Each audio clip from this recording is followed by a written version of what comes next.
day 24 of working on a new tail. Today I'm going to go ahead and continue on working on the tail pieces here.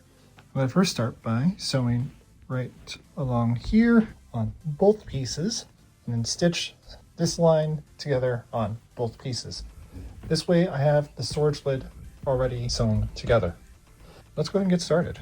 And we now got this part finished on this side, which is our left side. I just gotta repeat the same thing onto the right side.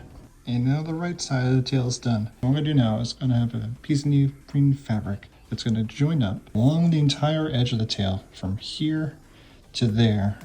That's gonna wrap around the entire tail.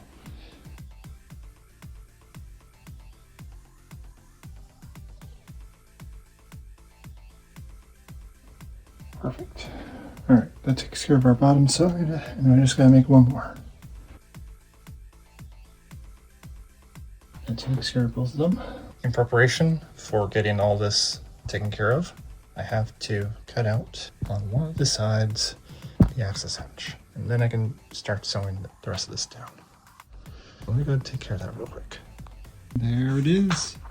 We got the storage hatch lid fabric piece taken care of. Before I do anything else, I'm gonna do the tail spikes real quick. But before I even start working on the tail spikes, the ones I made need to be remade.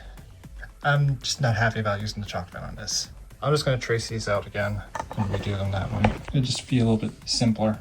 So I'll be right back with the new tail spikes. Right, tail spike is now finished with its new cut. So let me go ahead and sew that up real quick.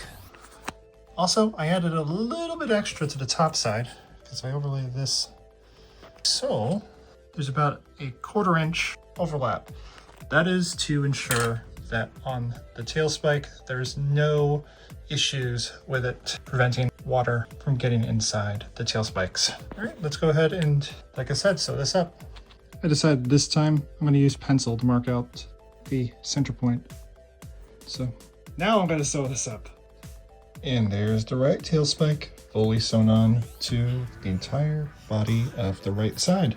Now I just gotta repeat for the left tail spike, and this portion of the tail will be completed. And then after that, it's just assembly. Can't you believe this? We're really, really close now. So let me go get my cutting board out and start making the left tail spike. And there we are. The left side is now also complete, which means I am now one step closer to finishing up the tail. So I will see you in day 25 of making a new tail.